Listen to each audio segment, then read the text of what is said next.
This is Radio TV Phononut, and what we have here is a Montclair One Tube Wonder Kitty record player from 1968, and 68 was just about the end of the line for tube record players, although I've seen a couple of Imperial Party Time tube kitty record players as recent as 70 or 71, and it just so happens that they're the exact same record player as this one, just the name's different. This one had a bad filter capacitor, and this resistor here was bad, and our line capacitor, chassis isolation capacitor was leaky, so I replaced those parts. I added a cathode bypass capacitor for the output tube to give it a little extra kick. The drive mechanism needed the usual tear down, clean, and lubrication. The motor mounting grommets are still relatively good, so I'm leaving them alone. I'm fixing this as cheaply as possible. I feel about this about like what Shango felt about that symphonic record player that he sent me. Why did I even buy this? And you'll understand why I ask that in just a minute. But here it is, all fixed up. Yeah, this is why I'm wondering why I even bought this. The case is kind of beat up looking. It's not trash, but it's pretty beat up. You might can clean it up with some elbow grease if you'd like, or repaint it, but I'm not worrying about it. Now let me explain something. This is a 4-speed record player, but by the time these were made, they were getting away from the flip-style cartridge with an LP needle on one side and a 78 needle on the other side.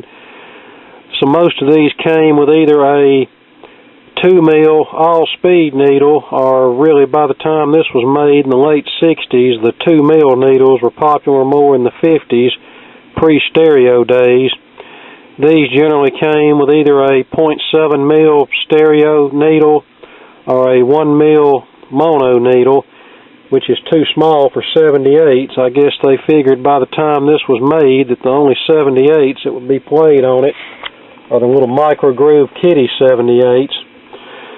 Well, I installed a 0.7mm diamond stylus in this cartridge, which is a Barco cartridge, 3-volt crystal cartridge, and it wasn't very kind to records. In fact, it skipped pretty badly on anything that was highly modulated. And styrene 45s like this, the kind that are kind of brittle and not very flimsy, and if you hold them up to lights, you can usually see light pass through them. You could see it ripping the grooves up as the stylus tracked the record, so that's no good. So, just for curiosity, I installed a 2mm stylus, which is considered an all-speed needle, sapphire needle, fan steel part number 700S2 for reference, and it now makes a good 78 player, but I wouldn't recommend playing anything else on it unless possibly you have some spoken word kitty records from the 50s. Might be okay, but any kind of music records with any kind of bass is probably going to skip on this. Now the wider groove 78s will be fine, and I'll demonstrate that now.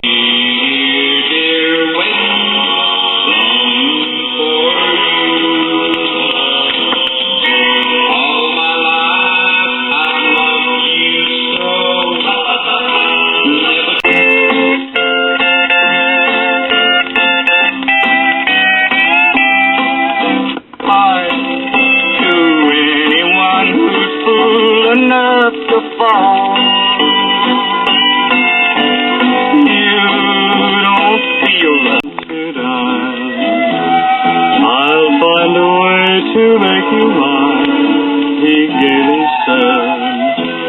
He dipped the rose into the wine, and of her laughter we're singing your dreams. Who can explain it? And by the way, there is a 3mm stylus available for this cartridge if you'd like to order one strictly for playing 78s, because that's the optimum tip size, the part number 700S3. But for what I'm asking for this record player, which will be $35, which will cover basically what I have in it, it'll be a buy it now price. I'm not gonna, it'll be up to you if you want to order whatever needle you want for it. And I'm also not worrying about the case. Number one, for $35, it can stand to be a little dingy. If it was in perfect shape, it would be $65 or maybe more. Now, the cartridge in this thing is old. It's an old crystal cartridge, so therefore I have no way of knowing how long it'll last. It might last 30 more years. It might last 30 more minutes. Like I said, for the price I'm asking for this thing, it's not like I'm asking $1 million for it. Where is your heart tonight? Some love thief must have stolen it from me.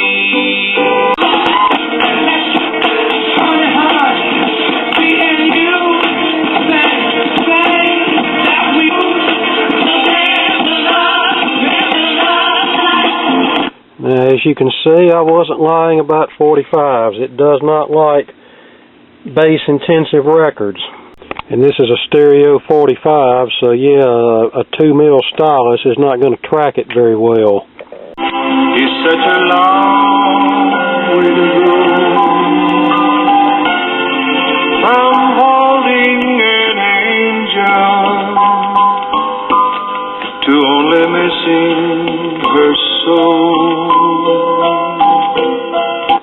That's a mono 45, and as you can hear, it's tracking that one better, but still in all, I'd suggest just using this for your 78s, and it should be fine with those. Anything else, any micro groove records, play them at your own risk, and don't play anything valuable on this.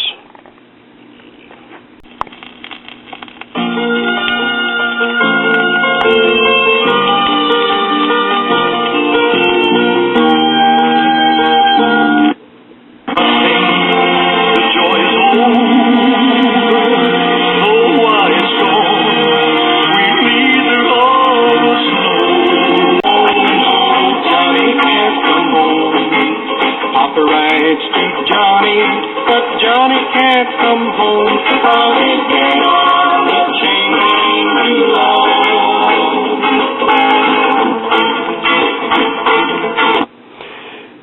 As cheap as this record player is, if it had a little bit better tone arm and a better cartridge on it, it really wouldn't be that bad of a record player. I mean, the amplifier and drive mechanism is already way better than a Crosley. It just needs a little better tone arm. And yes, I am capable into making this record player into something that would be more compliant to every kind of record, but as beat up as this is and knowing what it'll likely bring, I'm not gonna go to the trouble. Like I said, I'm gonna sell it like it is for what I have in it. And if somebody wants it, that's great. If they don't, I understand fully, and heck, I'll keep it around here for playing 78. You can't have too many 78 players.